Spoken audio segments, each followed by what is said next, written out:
Bonjour, mon père. Ah, Pierre, je suis content que tu aies obtenu ce congé pour être des nôtres aujourd'hui. Tiens.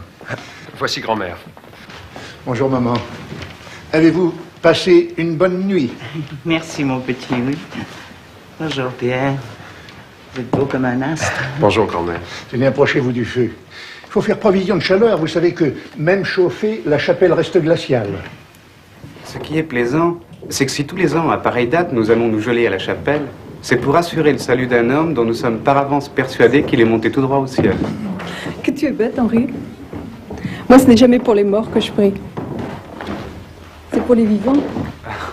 Je t'adore.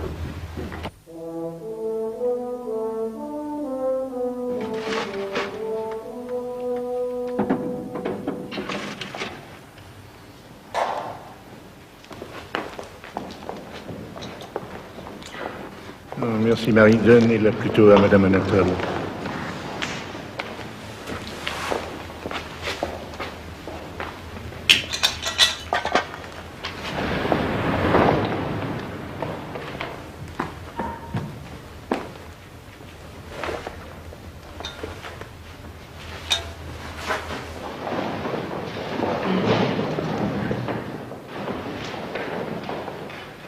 Au nom du Père et du Fils et du Saint-Esprit, ainsi soit-il. Père, pardonnez-leur, parce qu'ils ne savent pas ce qu'ils font. Ces mots que notre Ils le Seigneur savaient très bien. a prononcés sur Ils la le croix. savent toujours très bien. Je veux croire que dans sa sainteté, le roi martyr, lui aussi, les a prononcés sur l'échafaud. Nous aussi, suivant l'enseignement évangélique, nous voulons pardonner. Nous sommes ici Mais plutôt pour nous souvenir que en pour notre pardonner. fidélité, nous ne pouvons nous résigner à l'oubli. Ce jour du Certainement souvenir pas. est avant tout un jour de deuil. Deuil pour la France, privée depuis de son chef légitime, et deuil pour l'Église, privée de son premier soutien dans ce pays catholique. Ce deuil, nous le ressentons avec une tristesse toute particulière dans cette chapelle, au pied de cet autel sur lequel est inscrite la belle devise d'une illustre famille, au plaisir de Dieu. Ah non,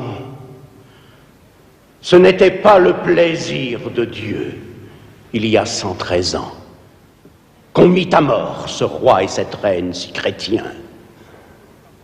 Et certes, ce n'est pas pour le plaisir de Dieu qu'on s'acharne aujourd'hui contre la religion, qu'on veut nous imposer une école sans Dieu, qu'on expulse des prêtres,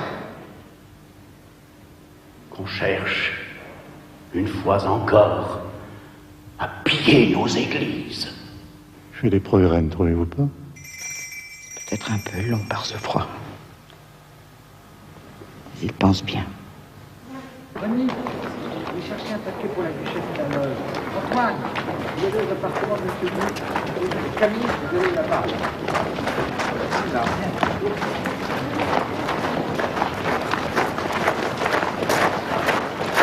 Merci, mes amis, merci d'être venus. Non, non, non, non, restez couverts. Ce n'est pas un temps à rester tête nue. Bonjour, Camille.